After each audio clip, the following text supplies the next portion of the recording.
మఖా నక్షత్రము 4 పాదములు, పూర్వ ఫల్గుని ఉపా నక్షత్ర 4 పాదములు, ఉత్తరా నక్షత్రము 1 పాదము. వీరిది సింహరాశి. ఈ సింహరాశి జాతకులు ఎవరైతే ఉన్నారో వీరికి ఆదాయము 5, వ్యయము 5, 7 రాజపూజ్యము, 7 అవమానము. 7 రాజపూజ్యము, 7 అవమానము. ఈ సింహరాశి జాతకులు ఏ విధంగా ఉంటారయ్యా అంటే చాలా విశాలమైనటువంటి హృదయం గలవారు, అభిమానవంతులు, పరోపకార గుణము కలవారు, పొగడ్తలకు ఊరికే లొంగిపోతారు. వీరికి మర్యాద జరగకపోయినా పర్వాలేదు, కానీ ఏమాత్రం అవమానం కలిగినా వారు సహించేటువంటి గుణము ఉండదు.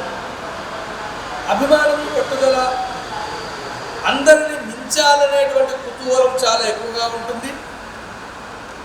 కొద్దిగా వీరి దగ్గర ఉండేటువంటి మైనస్ ఏంటిది అంటే తొందరపాటు గుణము ఉంటుంది. తర్వాత పశ్చాత్తాపడతారు. తొందరపాటు తనము లేకుండా దాన్ని కంట్రోల్ చేసుకుంటే విజయాన్ని పొందుతారు. ఎక్కువగా శుభ్రత విషయంలో బాగా శ్రద్ధను వహించుతారు. ఈ గుణాలు కలిగినటువంటి సింహరాశి జాతకులు ఎవరైతే ఉన్నారో ఈ సంవత్సరము మీకు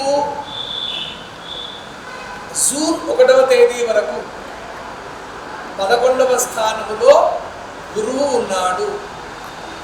11వ స్థానంలో గురువు ఎప్పటి వరకు ఉంటాడు మనకు? సింహరాశి జాతకులకు జూన్ 1వ తేదీ వరకు.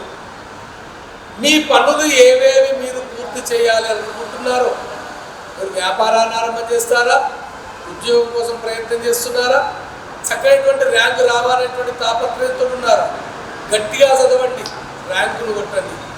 ఉద్యోగ ప్రయత్నం చేస్తున్నారు, గట్టిగా కాన్సన్ట్రేషన్ చేయండి. వ్యాపారం కొత్తగా పెట్టుకుంటున్నారు, 24/7 ఇప్పుడు బాగా కష్టపడండి. ఈ ఇంప్రెషన్ ఏదైతే ఉందో మీకు మైనస్లో ఉండేటువంటి రోజుల్లో అది లాభంగా వెళ్ళడానికి ఆస్కారం ఉంటుంది.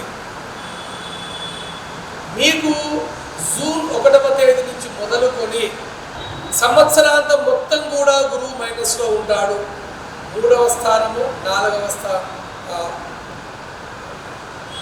గురువు మైనస్లో ఉంటాడు. 12వ స్థానం కావచ్చు, జన్మస్థానం కావచ్చు. తర్వాత 8వ స్థానంలో ఉండేటువంటి శని మైనస్లో ఉంటున్నాడు. కేతువు మైనస్లో ఉంటున్నాడు. ఒక రాహు మాత్రమే మీకు శుభస్థానాన్ని కలిగి ఉంటున్నాడు. కొద్దిగా జాగ్రత్తగా ఉండాల్సిన అవసరం ఉంది. జూన్ 1వ తేదీ నుంచి మొదలుకొని సంవత్సరాంతం మొత్తం కూడా సింహరాశి జాతకులు ఆచితూచి ఉండటానికి ప్రయత్నం చేయండి. మీరు ఎంతవరకు ఇన్వెస్ట్మెంట్ చేస్తే లాభసాటి దిశలో మీరు ప్రయాణం అవుతారో ఆ దిశలో వెళ్ళండి. రియల్ ఎస్టేట్ వ్యాపారం ఉంటారు, మీరు ఎంతవరకు కొంటే మీరు ఇబ్బందులు కాకుండా ఉంటారో కొంతవరకే వెళ్ళండి. ఏదైనా వ్యాపారం ఆరంభం చేస్తాను, కొద్దిగా ఇన్వెస్ట్మెంట్ చేయండి. ఏమన్నా కొత్త వ్యాపారము ఆరంభం చేస్తాము అని అనుకున్నట్టయితే సింహరాశి జాతకులు మంచి స్థానాలు, గురుస్థానములు ఉండేటువంటి ఏ జాతకులు అయితే ఉంటారో, మీకు మిత్ర రాశులు ఏవైతే ఉంటాయో, వారు సక్సెస్లో ఉండేటువంటి రాశులు ఏవైతే ఉంటాయో వారితోటి మీ దగ్గరలో ఉన్నటువంటి అర్చకులను సంప్రదించి మీరు కొత్త వ్యాపారాలు చేసుకోవడానికి ప్రయత్నం చేయండి. మీరు గృహ నిర్మాణం చేద్దామనుకున్నా జూన్ 1వ బట్టే ఆరంభం చేయండి, తప్పకుండా పూర్తి అవుతుంది. ఉద్యోగ విషయంలో కావచ్చు, విద్యార్థుల విషయంలో కావచ్చు, సకలుల విషయంలో జూన్ 1వ బట్టే పూర్తి చేసుకోండి. ఆ లోపట్టే ఎవరికైతే అవివాహితులు ఉంటారో వారికి వివాహం అవుతుంది. ఎవరైతే సంతానం కోసం తాపత్రయపడుతున్నారో వారికి సంతానం కూడా తప్పకుండా అవుతుంది. దానిలో ఎటువంటి సందేహం లేదు. మీరు తప్పకుండా జూన్ 1వ తేదీ నుంచి వత్సరాంతం మొత్తం కూడా దేవాలయాల సందర్శన చేయడం కావచ్చు, శనికి శనివారం ఇంత తైలాభిషేకం చేసుకోవడం కావచ్చు, ఇంత కాలభైరవుని యొక్క రూపును ధరించడం కావచ్చు, కాలభైరవుని అర్చించడం కావచ్చు, లేదు ఇంత మాస శివరాత్రి శంకరునికి అభిషేకం చేసుకోవడం కావచ్చు, గురు జపం చేయడం కావచ్చు. కేతువు మైనస్లో ఉన్నట్టయితే గణపతికి సంబంధించినటువంటి ఉపాసనలు చేయడం కావచ్చు. తద్వారా మీరు విజయాన్ని పొందుతారు. దానిలో ఎటువంటి సందేహం లేదు. జూన్ 1 దాకా మీరు పనులన్నీ పూర్తి చేసుకోండి. జూన్ 1వ తేదీ నుంచి వత్సరాంతం పూర్తయ్యే వరకు చాలా కూల్గా ఉండండి.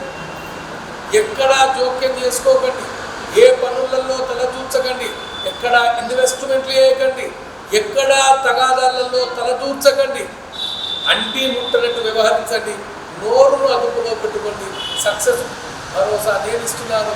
ఈ సంవత్సరం పరాభవంలో మీకు పరాభవం కలగదు, తప్పకుండా మీకు విజయం వరిస్తుంది. నాది బాధ్యత. Show all the best.